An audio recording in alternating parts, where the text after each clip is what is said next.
A 30-year-old Jewish man owns 15 properties with more than 10 million mortgages, but he never plans to repay them. This is a recent client of mine. He said that people in Australia who are anxious to pay off their investment property loans are using a poor person's mindset to play a rich person's game. We Chinese inherently dislike debt and believe that being debt free is liberating, but in Australia, it's a different game altogether. The rental yields here are very high. For example, if we build a granny flat or do a rooming house for subletting, it's easy to achieve a rental yield of 5% or even higher.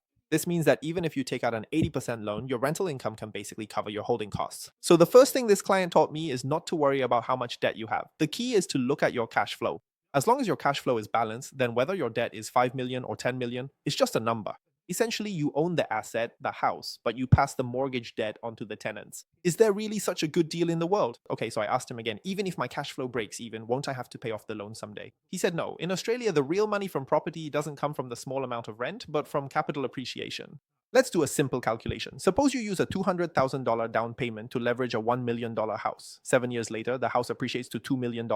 That means you made a $1 million profit from a $200,000 down payment. That's a five-fold leverage. And it's precisely because you used a loan that you get the benefit of leverage. So if you keep paying off the principal, aren't you gradually reducing your loan, which means you're slowly lowering your leverage ratio? Originally, you could make $1 million with a $200,000 investment, but as you pay off the principal, you end up using $300,000, $400,000, or even $500,000 to make that same million, and your rate of return drops sharply. So instead of thinking about how to reduce leverage, Chinese friends should focus on how to manage leverage well. And by the way, this Jewish investor only uses interest-only loans. So I asked him, but doesn't that mean the interest rate will be higher? He said that's right, but the monthly repayment amount will be lower, which means the cost of carrying the leverage is lower. Plus, the extra interest gives him more room for negative gearing. For someone like him who owns 15 properties, his income is very high, so being able to negatively gear is definitely worthwhile. It's like the ATO is working for you. I asked him again, so if you don't pay back the principal, are you just going to keep doing this forever? He said, yes, after the property appreciates, you refinance and cash out, then use that to buy the next one and repeat the process. If you're obsessed with paying back the principal, by the time you get to your third property, you'll probably be stuck and never be able to buy 15 properties like he did.